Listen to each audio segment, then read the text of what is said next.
Welcome back, family. Lancescurv here. You know, it's really hard to see how fast life can go. But at the same time, you have enough time to really observe, if you really open your eyes, the changes that are happening in our society. You live fast, you're out of here fast. You take your time and sample through every sweet morsel of life. Even if it's not so sweet, you can learn something from it.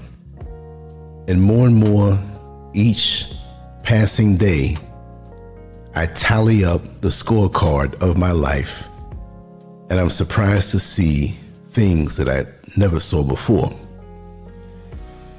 We're living in a time where people walk this earth as though they are invincible, as though life owes them something, as though the laws of nature and the laws of the Most High no longer apply to them.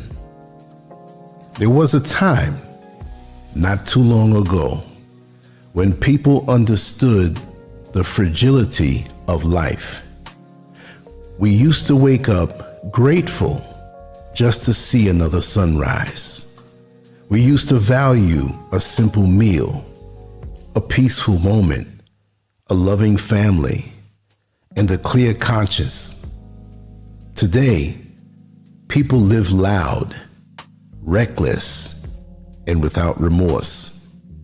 They think power, money, and social status can shield them from consequence. But it can't. Every action has a cost, and we are living in a season where that cost is coming due. Many walk around with an attitude of arrogance instead of appreciation.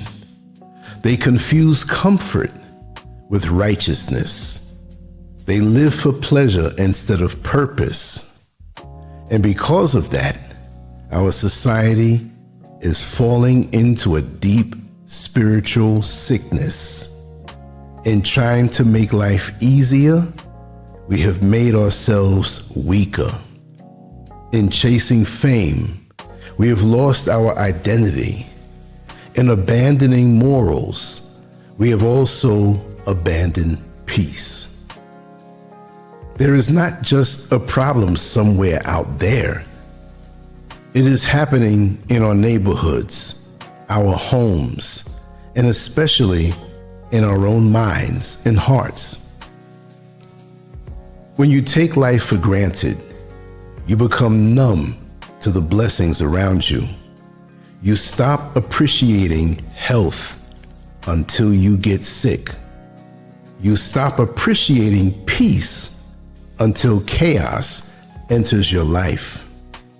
You stop appreciating love until you're surrounded by hate. Gratitude is the foundation of sanity. Without it, people fall into entitlement and emotional instability.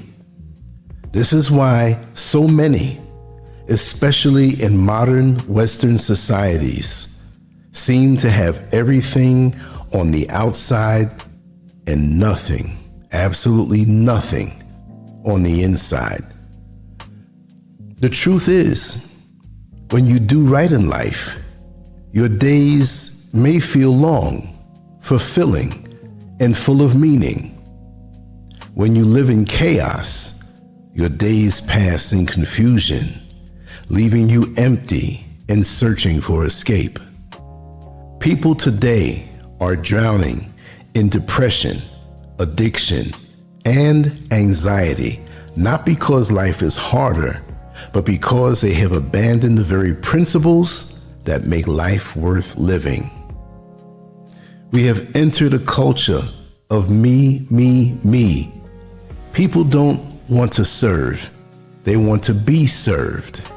They don't want to build community. They want to build an audience.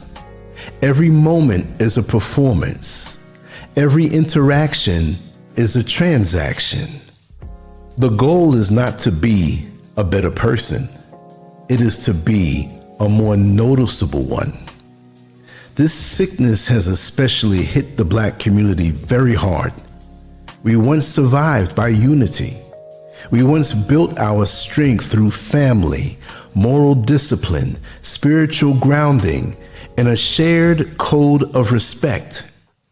Now, too many of us are selling our dignity and calling it success. Young women are taught to market their bodies instead of their minds and their talents. Young men are taught to chase ego, money, and attention while abandoning protection, leadership, and integrity. We are becoming numb to our own disrespect. When the culture celebrates degradation, the soul begins to decay. Everywhere you turn, people are searching for the next thrill, the next like, the next dollar, the next high. But after the party, after the post, after the rush, there is a deep emptiness that cannot be filled by material things. Why? Because the human spirit was never meant to be entertained endlessly. It was meant to be elevated, challenged, refined, and purified by truth and discipline. When society begins to worship the flesh, spiritual blindness takes over. We begin to act as though there is no higher power, no judgment, no karmic return. But just because consequence is delayed does not mean it is canceled. The law of reaping and sowing is still in effect. The world is proving this every day with rising mental illness, broken families, loneliness, and despair. We are learning the hard way that pleasure without purpose is poison. One of the clearest signs of a society in decline is when people stop caring for each other. Today, we see people record a tragedy on their phones before they offer a helping hand. We see people step over someone who has fallen rather than stop to lift them up. Compassion is seen as weakness. Love is seen as a liability. But what happens to a society that kills compassion? It kills its own future. We were placed on this earth to learn how to live with one another, to uplift one another, and to build something greater than ourselves. Yes, we have different cultures. Yes, we have different histories, and we should take pride in that. But pride in one's culture should never mean hatred for another. The true measure of civilization is the way we treat one another, especially the most vulnerable among us. Nations like America and the UK have built material greatness, but lost spiritual direction. Advanced technology has not created advanced morality. In fact, it has done the opposite. Many people believe their wealth, status, or citizenship places them above moral law. They think they can act without consequence, live without humility, and die without accountability. But nature itself is reminding us that we are not in control.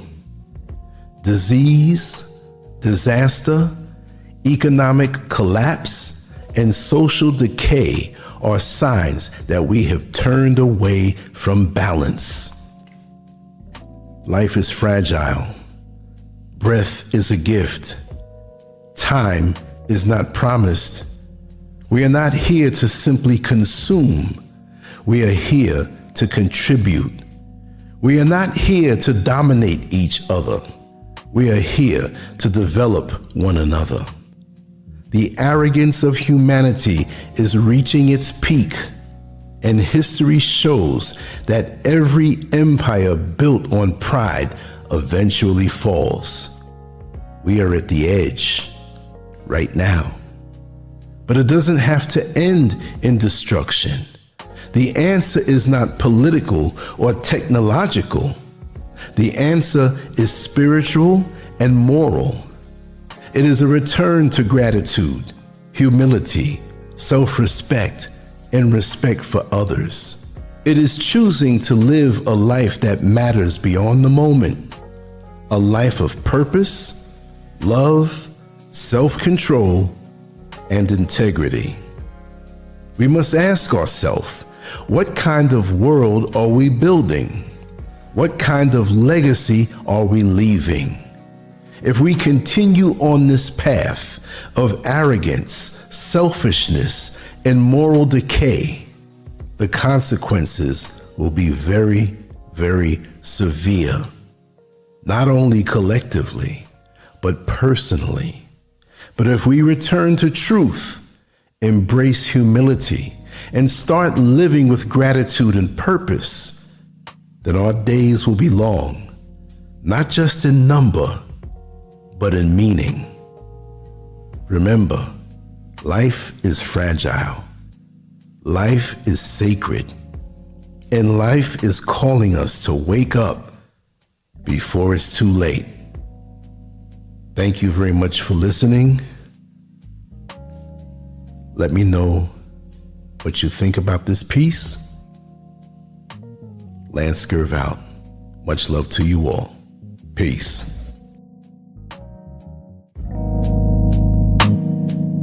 Broken future, all the plans you made in your heart grew just to die.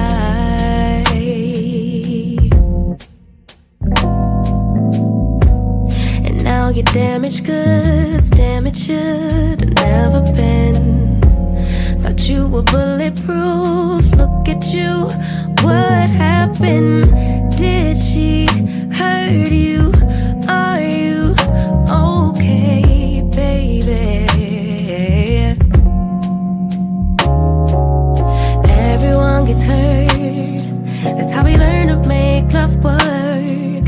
It's part of life, but if you need a lullaby, baby, don't cry no more.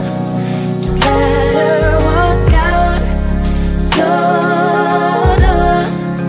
Baby, don't cry no more. Mama's here. I wrote a lullaby for you.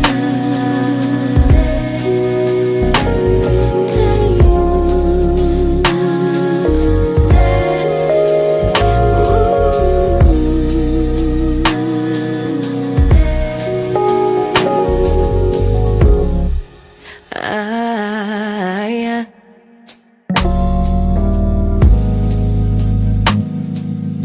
Wasted